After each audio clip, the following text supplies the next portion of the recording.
So what is a piggyback witness cam for VFX? All right, let's go full speed.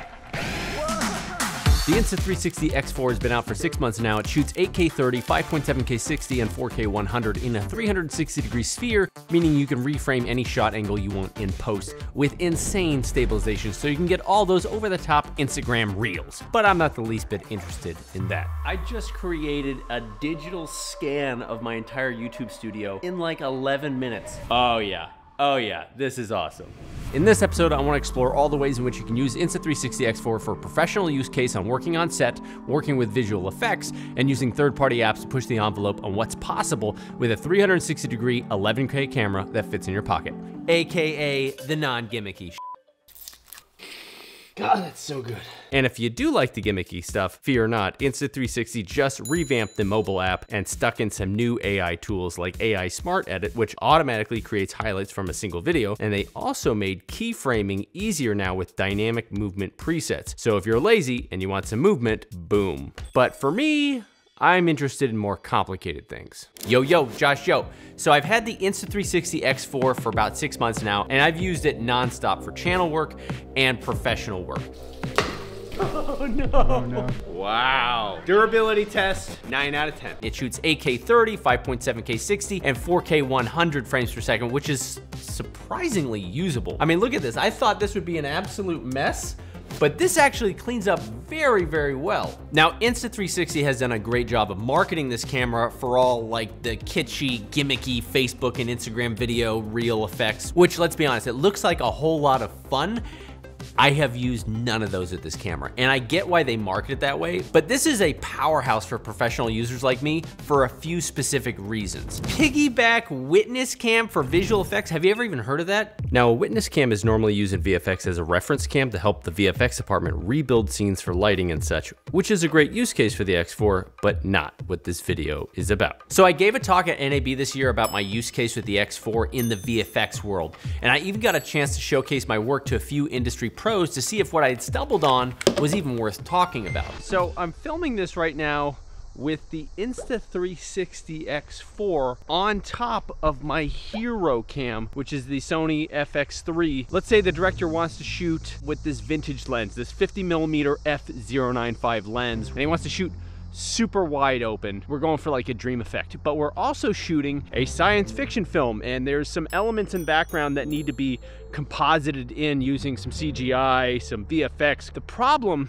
is that you can't really do that with a lens with a shallow depth of field. It doesn't really work. You need to have contrast points and track points, but that's where this camera comes in. It shoots all around, and we can actually take the tracking points from this camera and apply it to the footage in this camera using a program called Syntheyes. Now, if this is a little bit over your head, you're not alone. I'm not really even a VFX guy myself. I did like one VFX short a couple years ago called Anamorphia, and I learned a lot about that. In fact, I met up with this kid named Greg Joblove. I call him LOVEJOB, by the way. We will now call him LOVEJOB, and he's the one that taught me everything. I'll let the LOVEJOB explain. I can see a use case for like a cheap 8K wide-angle camera for like in a professional VFX workflow to be mounted on top of like the primary camera in order to capture more like 3D tracking data. You'd never see the 8K footage, but visual effects artists would be able to use that in order to extrapolate the camera movement of the primary rig, like you're shooting on a tighter lens or something. Now, before I show you how to set this up, I want to show you what it can do and why I'm so excited about it. A quick snap for sync, and we got both our cams rolling. Now let's pull the X4 footage into Syntheyes and let LOVEJOB explain the rest. Hey Josh, okay, so the beauty of having a 360 camera is that it's always seeing everything. For camera tracking, that's really, really valuable. We're getting the detail from everywhere. All of these little crosses are tracking markers. The turquoise ones are your ground planes, and then the yellow ones are other features that it found. Then I added this guy to demonstrate how well locked on it is. Like, that's an incredibly high quality camera solve. As I scale him up, he's even matching the lens distortion. But we're already resolving, in fact, this, because it has a green box around it, means that it's actively tracking that frame. So before we even are panned over there, we're already using that as tracking information. You can see it's tracking it. And where's our camera looking? Still over at these chairs over here. But we're getting the detail from everywhere. It's just so cool. So if we lock onto something like this, you can see just how well locked on it is. This is why like stabilization on these cameras works so well, is because it always has the whole environment to inform how to stabilize a frame. And so what we're doing is we're basically taking the data that it's using to stabilize a frame and using that to inform a camera track. In order to assess the quality of a camera track generally, obviously there are exceptions to this, but is this little number down here. So it's 0.799 pixel error. So pixel error, you generally want that to be below 1. And if it is below 1, it's claiming that the solve is pixel perfect. So we are getting a pixel perfect solve. Everything is lining up in terms of what the trackers are seeing and what it thinks the camera is doing, and it's less than a pixel. But if we switch to the FX3 footage and try to track it in Syntheyes, we see just how problematic the streamy footage is. And it's not just because of the shallow depth of field, it's because it's a 50mm. So we can see it struggles to lock, and worse, we can see it has a pixel error of 4, which is bad. It would take a few hours of manual tracking to get this right. It would be really important to mention that this is an auto solve. Like I auto solved it, cleaned it up a little bit, refined it, and that probably took me like legitimately 5 minutes, including the calculations that the software has to do. This is taking what would otherwise be an extremely tedious match move that would probably be sent out to some studio overseas and you'd paid hundreds of dollars to get match moved, is now being done in minutes. I brought this into Blender so you can see these are all our points and here's our guy. This top camera is our 360 camera, and then I created this camera below it which represents our main camera. You can see that they're linked together. I've locked them together. And so if we go through our main camera here, you can see the scene is kind of lining up with the motion. And if we swap out the camera track points for the Insta360 and apply it to our hero cam in our compositor, we get a rock solid track. Auto solved in 5 minutes. Wowza. I'm the wrong person for this episode. I don't do any VFX. I outsource that. I have a guy that does that.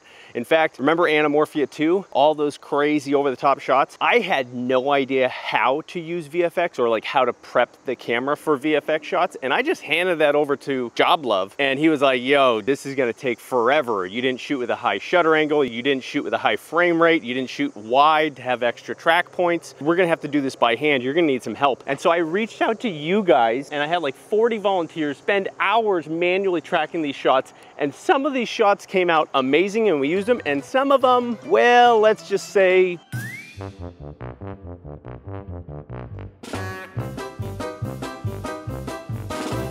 had I just rigged this up, I would have been in a much better scenario. You actually don't even need the Insta360 X4 for this workflow. Any action camera could work. Like I could use the Ace Pro. It's just when you shoot with the 360, you get double the track points, double the accuracy. Okay, so real quick tutorial on how to actually do this. I know this looks tough, but it's actually easy, and if anything, you could do your shoots this way and then hand it off to your VFX guy, and they will love you for it. First, we need to mount the Insta360 X4 to the hero camera in a way where it's super secure and won't move ever during the shot. Next, we want to sync up the frame rates. In this case, we're going to shoot 24p. I'll set that to both cameras. Now I checked, it's true 24p for both cameras. You may run into issues if you're using true 24 on one and then using 23.976 on the other. We also want to sync up the stabilization. So that means both cameras' internal stabilization need to be turned off. In the FX3, it's turned off in camera, but the Insta360 X4, we will need to turn it off later in post. Next, we need to calibrate the difference between the two cameras. First, you can measure the difference of the center of the X4 sensor from the center of the hero cam sensor. Using a micrometer, I measured 216mm offset for the height and 25.5mm offset to camera right. Now that both cameras are ready, we do our shoot. So after the shoot, we need to prep the Insta360 video footage. The X4 makes its own proprietary 360 video file, so we need to convert this into a generic video file that Syntheyes can read. We can do that in the Insta360 desktop program. Now is the time for us to turn off the Insta360 X4 stabilization so that all the bumps and whatnot that both camera recorded will match. We need them to match for this to work. If one camera has stabilization on and the other doesn't, it just won't work. And if you're doing these hero shots with a gimbal,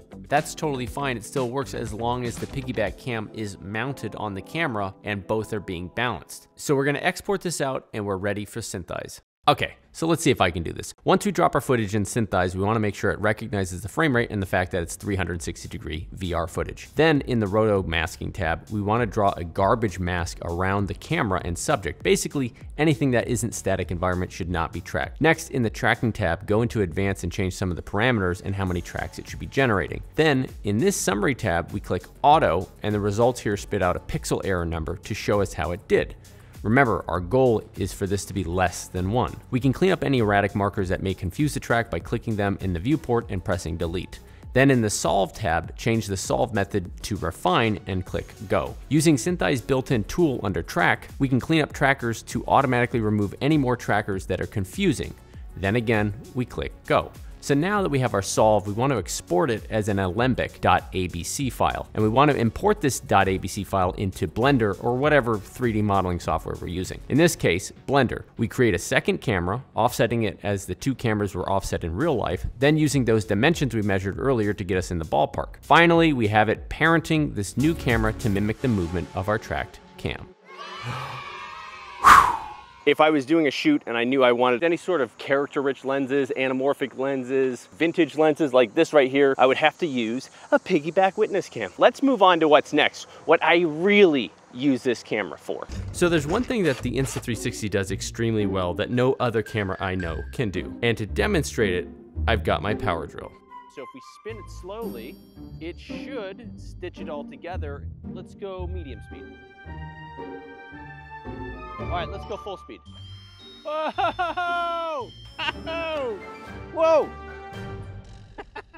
So I got a perfect shot for this camera in this house, and I asked Connor to go get a fishing pole. Fishing pole acquired.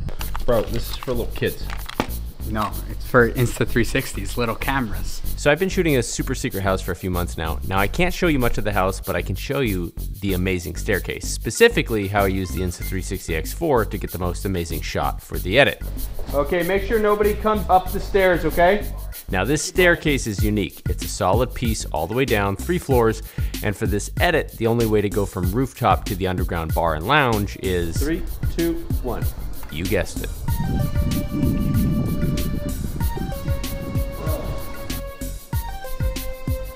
Let's try it again. This time we'll go in slow-mo.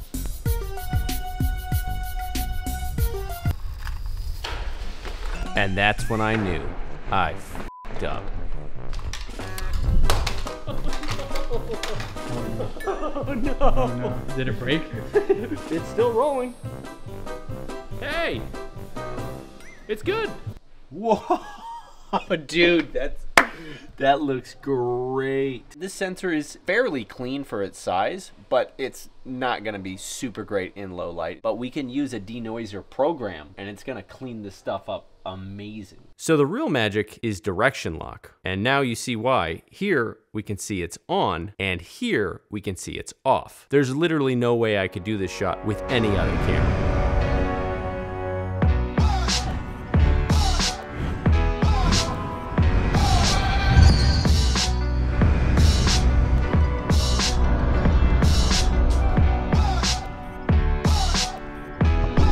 For me, this is the ultimate BTS camera. I will rig this to literally anything I have. I've been rigging the earlier versions, the X1, the X2, and X3 to pretty much all my cameras for the last few years on my professional shoots. Here on an epic shoot, filming a $60 million property today that looks like it was in the movie Scarface. First shot of the day, we're gonna use the X4 actually in the main piece, not just as like a BTS cam. We need an interior shot of the Lamborghini pulling in with the broker and the host. Basically everything that I was rigging with the GoPro Heroes is now being replaced with this. For like interior car shots, what would normally be 3 separate GoPros to rig up, I can now accomplish with 1. With it being an 8K, you can now zoom in and reframe the shot twice and also have a wide shot, and it actually works. As a YouTuber filming these YouTube episodes and being able to show people how I do things while I'm doing them is very helpful. And at first when I started this channel, I used to hire a BTS camera to film me so I'd have that context. But now I don't actually have to use it. I just strap one of these to my rigs and then I have all the context that I need. Yo, I just watched the listing video and you guys used the BTS camera more than the A camera. Did you get the wrong files, bro?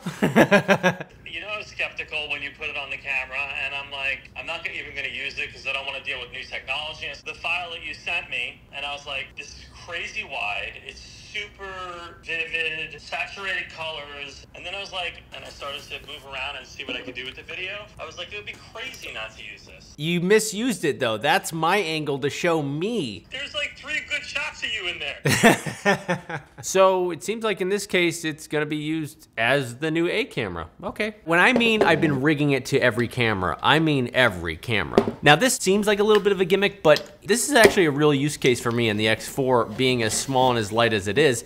I have no problem strapping it to the Inspire 3. In this episode I'm showing, it's helpful because having this angle gives me context for all these lenses, as well as gives me a creative thumbnail for all of the DL lens adapters that I happen to be selling on my website. Trying to keep my distance to the lens, although we're losing altitude. Doesn't make sense to me. Why are we losing altitude? That is so close to those trash cans, Jesus Christ. When it comes to stabilization on the drone, the X4 is leagues better than the X1 or X3. We won't mention what happened to the X3 actually. Ironically, the first time I crashed this drone using the counterweight kit wasn't because of the counterweight kit, it's because I had zip tied the Insta360 X4, which is the BTS camera right here. I zip tied it to both arms, and then when the landing gear transformed, took it right up into the props. Then it redeemed itself because it flipped over and it caught the brunt of the fall of the drone with its face. So it totally saved the drone and the gimbal, but X3, I salute you, brother.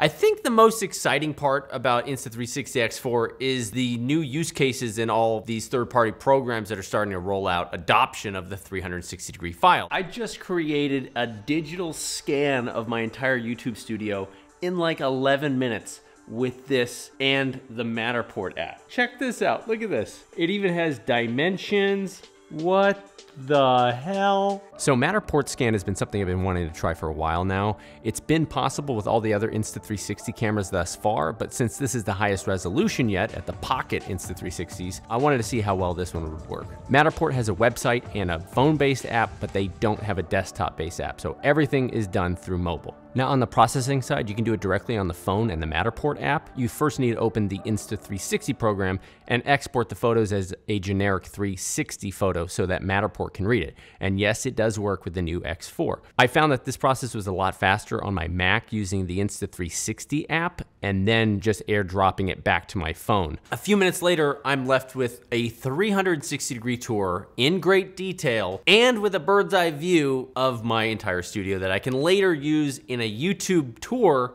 to give context and size and location of my studio in regards to my house. Now there's a lot to unpack with this program and I won't pretend to be an expert, but for a first scan in just a few minutes, it's pretty wild what can be done with the 72 megapixel of the X4. Granted, this doesn't compete in quality with the super pro Matterport cameras that have LiDAR, and now I understand the value of those expensive LiDAR Matterport big boy cameras. Still, for $400, you could start scanning real estate immediately with this, and I'm sure you get better results than me with a little bit of experimentation and some grit. I can now tour it with my Oculus Quest 2. What the hell? I'm in my studio, but I'm also in my studio. Somebody messaged me a few months ago on Instagram, and then they had essentially strapped it to their drone doing the same workflow, but doing time lapse, and then they stitched it together. It comes out as a super low poly resolution, but it is very interesting. I mean, we're only at the forefront of this, so it could develop into something much, much greater. Whoever sent that to me, let me know in the comments. I will pin the comment and the video, and you could see it that way. This is Josh Joe saying thank you very much. Go make some art. Go make some art in 360, in Insta360.